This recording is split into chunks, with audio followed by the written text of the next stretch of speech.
Hallelujah. प्रभू येशू ख्रिस्ताच्या नावात आपलं स्वागत आहे असेंब्ली ऑफ गॉड चर्च तर्फे. आपण आपले शरीर हे आशीर्वादित आहे ह्याचा पार्ट 2 आपण पाहत आहोत. काल आपण शरीराच्या 9 पार्टविषयी पाहिलं होतं आणि आता आपण 10वा पार्ट पाहत आहोत आणि तो आहे आसवे अश्रू. हालेलुया. आपण वाचूया स्तोत्रसंहितेचं पुस्तक 56वा अध्याय आणि त्यातील 8वं वचन. पास्टर पाटोळे आपल्यासाठी ते वचन वाचतील. स्तोत्रसंहितेचा 56वा अध्याय आणि 8वं वचन. माझी भटकण्याचे ठिकाणे तू मोजले आहे, माझे आसवे तू आपल्या बुद्धीत भरून ठेवले आहे, तुझ्या वहीत ती नमूद झाले नाहीत का? हालेलुया. हा 10वा पार्ट आहे आणि आपण काल पाहत आहोत की कालच्या मीटिंगमध्ये आपण पाहिलं की 9 पार्ट शरीराचे 9 भागाविषयी आपण पाहिलं. आता जो असा भाग आहे म्हणजे तो भाग म्हणता येणार नाही पण अश्रू, डोळ्यातील अश्रू. हालेलुया. हे असं आहे की परमेश्वर ते म्हणतो की मी तुझी डोळ्याची आसवे बुदलीत भरून ठेवलेली आहेत. हालेलुया. म्हणजे आपल्याची अश्रू आपण गाळतो, प्रार्थना करतो किंवा जे बघ नव अनुतुत्त हृदय मी तुच्छ मानणार नाही. हालेलुया. आणि जे अनुतुत्त हृदयाने किंवा विवळ जे प्रार्थना करतात मोठ्या आकांताने आक्रोशाने ती प्रार्थना परमेश्वर ऐकतो. हालेलुया. स्तोत्र 6:6 मध्ये पण ते वचन आहे वाचा. 1 शमूएल 1:10 मध्ये हन्ना माहिती आहे, हन्ना तिने अत्यंत व्यथित होऊन घळाघळा रडली परमेश्वरासमोर आणि तिची प्रार्थना परमेश्वराने ऐकली आणि त्यानंतर तिचा चेहरा कधी उदास झाला नाही होत. तिला शमूएल हा बाळ प्राप्त झाला. हालेलुया. तुम्हाला माहिती आहे अजून हिजकियाचा यशाया 38:3 मध्ये ते वचन आहे. जेव्हा त्याचा मृत्यू काळ जवळ आला तर त्याने काय केलं, तो भिंतीकडे वळला आणि रडून त्याने मनस्वी रडला असा त्याचा शब्द आहे. हालेलुया. मनस्वी रडून त्याने प्रार्थना केली आणि तो प्रार्थना करत असताच यशाया संदेशाला देवाचा संदेश पुन्हा प्राप्त आला आणि त्यांनी येऊन सांगितलं की तुझे आयुष्य 15 वर्षांनी वाढवलेलं आहे. मला हेच सांगायचं आहे, तुम्ही जे अश्रूपूर्ण नेत्रांनी पेरणी कराल ते हर्षाने कापणी करतील. हालेलुया. आणि तुमचे अश्रूंची किंमत फार मूल्यवान आहे. हालेलुया. प्रभू येशू ख्रिस्त सुद्धा जेव्हा पृथ्वीवर आले होते तेव्हा ते रडले. योहान 11:35 मध्ये ते वचन आहे. हालेलुया. येशू रडला. सर्वात बायबल म्हणजे सर्वात लहान वचन आहे ते येशू रडला. आणि तुम्हाला माहीत आहे येशू ख्रिस्ताने 2 कवी 2:4 वाचा. 2 कवी 2:4. 2 कवी 2:4. मी फार संकटात व मनस्तापात असताना अश्रू गाळीत तुम्हास लिहिले होते. तुम्ही दुःखी व्हावे म्हणून नव्हे तर तुमच्यावर माझी जी विशेष प्रीती आहे ते तुम्हाला कळून यावे म्हणून. इब्री 5:7 वाचा. इब्री 5:5 अध्याय 7 वचन. इब्री 5:7. आपल्याला मरणातून तारवायला जो समर्थ आहे त्याच्याजवळ त्याने आपल्या देहावस्थेच्या दिवसात मोठा आक्रोश करीत व अश्रू गाळीत प्रार्थना व विनंती केली आणि ती त्याच्या सद्भक्तीमुळे ऐकण्यात आली. हालेलुया. इथं लिहिलं आहे की मोठा आक्रोश करत आणि अश्रू गाळून त्यांनी प्रार्थना केली आणि ती त्याच्या सुभक्तीमुळे ऐकण्यात आली. प्रभू येशू ख्रिस्तांनी मोठा आक्रोश करत अश्रू गाळत प्रार्थना केलेली आहे. आणि त्याच्या आधीचं जे वचन वाचलं तर ते पौलांनी स्वतःविषयी सांगितलं होतं. पौल सुद्धा अश्रू गाळून प्रार्थना करायचा. आणि पौलाने देखील महान काम केलेलं आहे. तुम्हाला माहीत आहे बायबलमधील सर्वाधिक पुस्तकं पौलाने लिहिलेली आहेत. हालेलुया. तर मग आणखी तुम्हाला काही संदर्भासाठी वचन देतो. आपलं सर्व वचन वाचणार नाही. स्तोत्र 6:6 वाचलेलं आहे. स्तोत्र 56:8 वाचलेलं आहे. 1 शमूएल 1:10. यशाया 38:3. लूक 22वा अध्याय 42 ते 44 वचन. प्रेषित 20वा अध्याय 19वा वचन. 2 कळीत 2:4. 1 कळीत 12वा अध्याय 7 ते 9 वचन आणि इब्री 5वा अध्याय 7 वचन. हालेलुया. योहान 11वा अध्याय आणि 35वा वचन. हालेलुया. जर तुम्ही ह्या सर्व वचनाचं जर वाचन केलं, मनन केलं तर तुम्हाला कळेल की आपल्या अश्रूंची किंमत किती मौल्यवान आहे. हालेलुया, आपले अश्रू फार मूल्यवान आहेत. परमेश्वर ते आपल्या बुद्धीत साठवून ठेवतो. हालेलुया, परमेश्वर त्याला महत्त्व देतो. भग्न आणि तुत्त हृदय तो तुच्छ मानत नाही. जेव्हा इस्रायल लोक जेव्हा 430 वर्षाच्या गुलामगिरीत होते आणि तेव्हा त्यांनी मोठ्याने आक्रांत केला, आक्रोश केला, तेव्हा परमेश्वराने तो आक्रांत ऐकला आणि मोशेला पाचारण केलं त्याची सुटका करण्यासाठी. हालेलुया, तुम्ही तो निर्गमाचा पहिला देवाचा हालेलुया आणि दुसरा देवाचा कसं मग परमेश्वराने तो ऐकला आणि मोशेला पाचारण केलं आणि त्याला झुडपात दर्शन दिलं वगैरे वगैरे आणि कसे 10 पिढा आणून त्यांची सुटका केली. हालेलुया. तर आपला तो विषय नाही, फक्त मला तुम्हाला एक सांगायचं आहे, तुम्ही जेव्हा अश्रूपूर्ण नेत्राने पेरणी कराल तेव्हा हर्षाने कापणी कराल. Hallelujah, hallelujah. जो रडत रडत पामळ भरतो तो हसत हसत गोळा करेल. हालेलुया. त्यामुळं जरी तुम्ही आज रडत आहात, जरी अश्रू गाळीत आहात, तरी धीर धरा, तुमच्या दुःखाचे रूपांतर आनंदात होईल. हालेलुया, कारण की आपल्या परमेश्वराने सर्व काही जिंकले आहे. हालेलुया. तुम्हाला क्लेश होते तरी धीर धरा, मी जगाला जिंकले आहे. तुम्हाला दुःख होईल तरी दुःखाचा आनंद होईल. हालेलुया. आज आला 10वा पार्ट आपल्या शरीराचा. आता 11व्या पार्टाकडे जाऊया आपण. हालेलुया.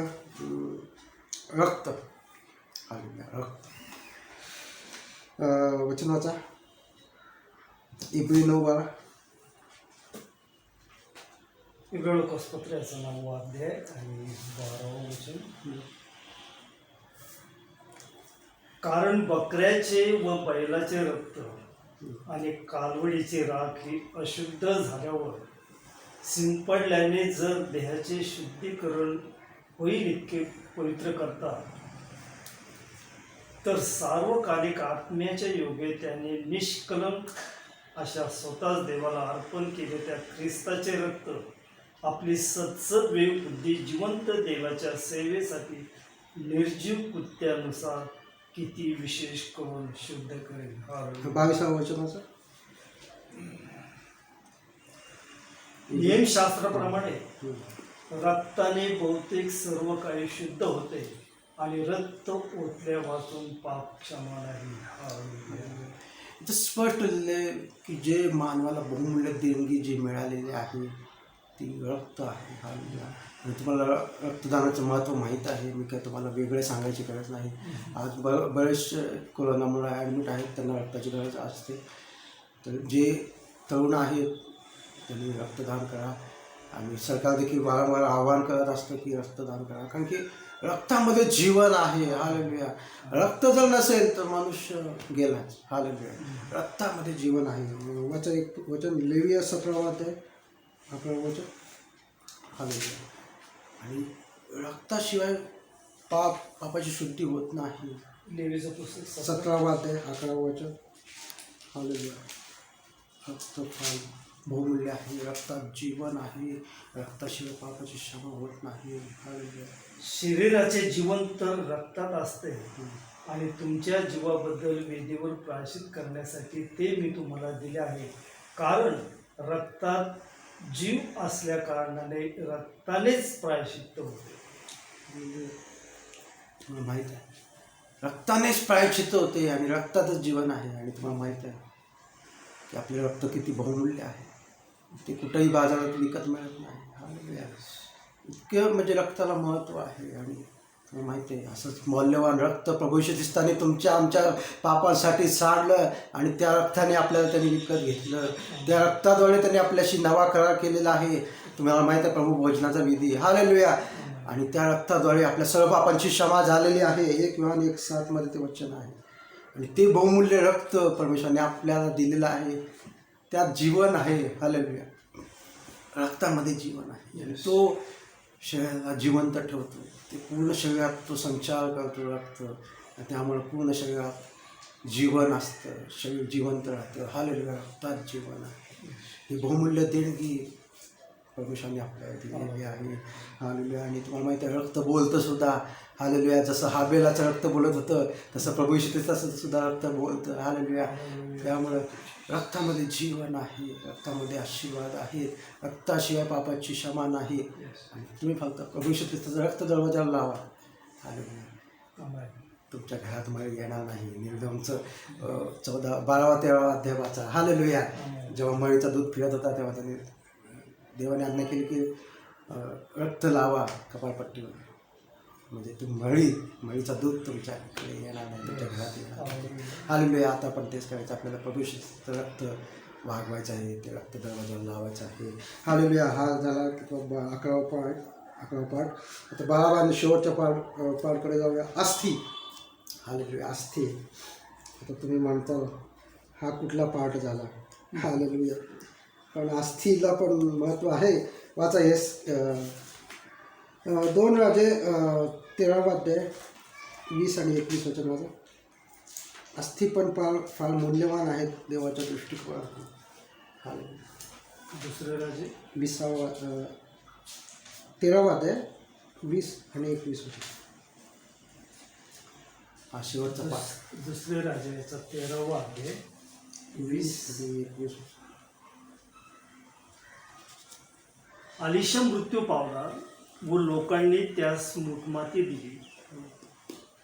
नव्या वर्षाच्या आरंभी मवेदी टोळ्यांनी देशावर स्वारी केली. तेव्हा लोक एका मनुष्यास मूठ माती देत असतात.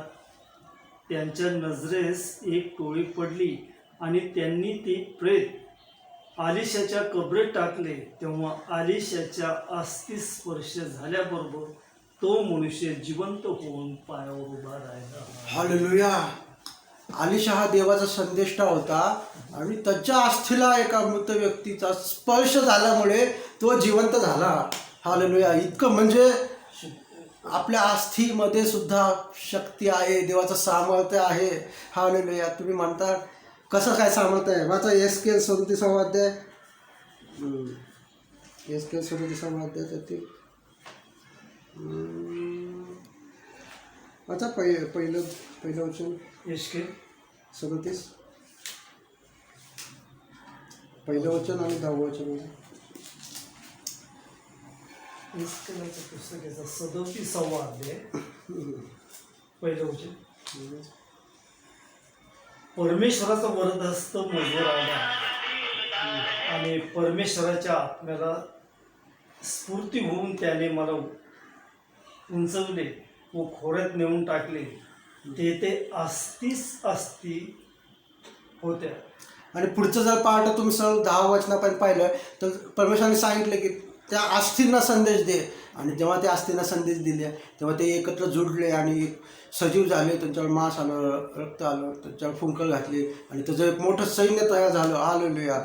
मला तुम्हाला सांगू द्या, जरी तुम्ही अस्थीसारखं असाल, तुमचं जीवन म्हणजे एकदम शुष्क झालेलं असाल, एकदम मरणप्राय झालेलं असाल, तरी जर तुम्ही देवाचं वचन जर ऐकलं ना तर तुम्ही सजीव व्हाल. तुम्हाला पुन्हा शरीर प्राप्त होईल, पुन्हा तुम्ही निरोगी व्हाल. हालेलुया. यशया 39वा अध्याय 40व्या वचनात लिहिलेलं आहे की जे परमेश्वराची आशा धरून राहतात ते नवीन शक्ती संपादन करतील. तरुण थकतात, भागतात, भर जेवण ठेचा खातात, पण परमेश्वराची आशा धरून राहणारे चालतील तरी थकणार नाहीत, धावतील तरी दमणार नाहीत. हालेलुया. हालेलुया. हालेलुया. तर आपल्या अस्थी देखील सुद्धा फार शक्ती आहे. हालेलुया. विश्वासाची अस्थी. मला माहीत आहे योसेफ उत्पत्तीच्या पुस्तकात विद्या योसेफाने काय सांगितलं होतं मलताना. वाचा, ते फार महत्त्वाचं वचन आहे.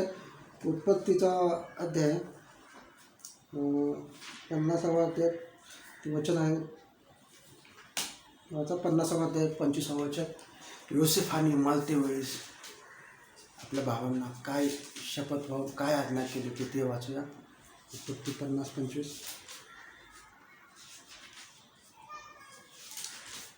50-25. मग योसेफाने इस्रायल वंशजास शपथ घालून म्हटले, देव खरोखर तुमची भेट घेईल तेव्हा तुम्ही माझ्या अस्थी येथून घेऊन जा. हालेलुया. योसेफाने काय शपथ भावून म्हणले, जेव्हा देव तुमची भेट घेईल तेव्हा माझ्या अस्थी येथून घेऊन जावा. आणि तसं केलं मोशेनी. निर्गम 13वा अध्याय 29व्या वचनात आहे की मोशेनी योसेफाच्या अस्थी बरोबर घेऊन गेल्या. हालेलुया. म्हणजे अस्थींना देखील परमेश्वर फार महत्त्व देतो. हालेलुया. अस्थीमध्ये देखील सामर्थ्य आहे. अस्थीद्वारे देखील आशीर्वाद आहेत. अस्थीद्वारे देखील मेलेले जिवंत होऊ शकतात. हालेलुया. मेलेले सजीव होऊ शकतात. अस्थीमध्ये परमेश्वर म्हणजे परमेश्वर आपले हाड सांभाळतो. अस्थी म्हणजे काय, हाड आहे आपलं. आणि तुम्हाला माहिती आहे प्रभू येशू ख्रिस्त जेव्हा मेला त्याचं एकही हाड मोडलं नव्हतं. हालेलुया. जेव्हा त्याचे हाड मोडण्यासाठी लोक आलते तेव्हा त्यांनी त्याचं हाड मोडलं नाही, कारण की परमेश्वरानेच सांगितलं होतं की मी तुझे हाड सांभाळतो. हालेलुया. आपले अस्थी देखील परमेश्वराने आशीर्वादित केलेले आहेत. आपले हाडं देखील परमेश्वराने आशीर्वादित केलेलं आहे. आणि आता शेवटचं वचन 1 Corinthians 12:27 शेवटच्या पाठकडे आपण आलेलो आहोत. आता हा सर्व शरीराचा पाठ झाला. आता मलाच सांगू द्या 1 Corinthians 12:27 द्वारे की आपलं शरीर हे काय आहे. हालेलुया. ते मला तुम्हाला सांगू द्या. हालेलुया. 1 Corinthians 12:27 वाचा. 12:27 म्हणून जो कोणी आयोग प्रकारे ही भाकर खाईल अथवा प्रभूचा प्याला पिईल तो प्रभूचे शरीर व रक्त ह्या संबंधाने दोषी ठरेल. 12:27 तुम्ही ख्रिस्ताचे शरीर असून वैयक्तिकरित्या त्याचे अवयव आहात. हालेलुया. स्पष्ट लिहिलंय आपण म्हणजे मंडळी हे ख्रिस्ताचे शरीर आहोत. आणि आपण वैयक्तिक जर म्हणलं तर आपण त्याचे अवयव आहोत. ज्या अवयवाचा आपण आता कालच्या मागच्या व्हिडिओमध्ये अभ्यास केलेला आहे ते आपण देवाचे ख्रिस्ताचे अवयव आहोत, ख्रिस्ताचे शरीर आहोत. हालेलुया. आणि शेवटचं वचन होतं इफिस 1:23. हालेलुया. इफिस 1:23. इफिस 1:23. 1:23 इफिस करसपत्राचं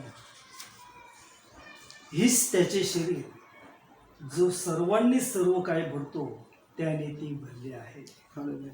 आणि आपण देवाचे शरीर आहोत, देवाचे अवयव आहोत. आणि ख्रिस्ताचे शरीर, ख्रिस्ताचे अवयव म्हणजे किती मोठी गोष्ट आहे.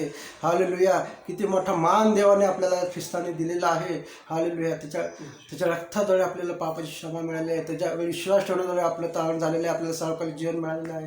आणि तुम्हाला माहीत आहे जे रक्तसाक्षी झालेले आहेत, ज्यांनी आपलं रक्त सांडलेलं आहे, प्रकटी 20:4 वाचा. त्यामध्ये स्पष्ट लिहिलं आहे की ते पहिल्या पुनरुत्थानात त्यांचा भाग असेल आणि ते ख्रिस्तासोबत 1000 वर्ष राज्य करतील. प्रकटी 20:4 मध्ये ते वचन आहे. नंतर मी राजासने पाहिले, त्यावर कोणी बसले होते.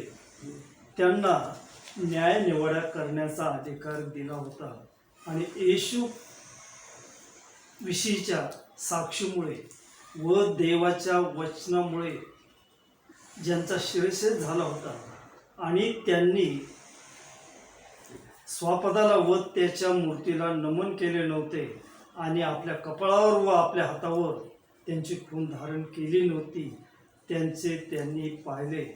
ते आत्मे ते जिवंत झाले आणि त्यांनी ख्रिस्ताबरोबर 1000 वर्ष राज्य केले. हा स्पष्ट लिहिलेलं आहे. येशूमुळे, त्याच्या वचनामुळे, त्याच्या साक्षीमुळे, सुवार्तेमुळे ज्यांचा शिरच्छेद झाला होता म्हणजे वध झाला होता. आज अनेक सेवक लोकांचा वध झालेला आहे किंवा छळ होत आहे. पण धीर धरा. ह्या वचनामध्ये लिहिलं आहे की असे लोक जे त्याच्या वचनामुळे, येशूमुळे, त्या सुवार्ते साक्षीमुळे किंवा सेवेमुळे ज्यांचा शिरच्छेद होईल किंवा ज्यांचा वध होईल, अशी सर्व लोक पहिल्या पुनरुत्थानात भाग घेतील आणि ते ख्रिस्तासोबत 1000 वर्ष राज्य करतील. ते जगाच्या न्यायनिवाडा करतील. ते वाचा तुम्ही. हा पूर्ण पॅरेग्राफ वाचा, हा अध्याय वाचा. हालेलुया. किती मूल्यवान आहे देवाचं अभिवचन.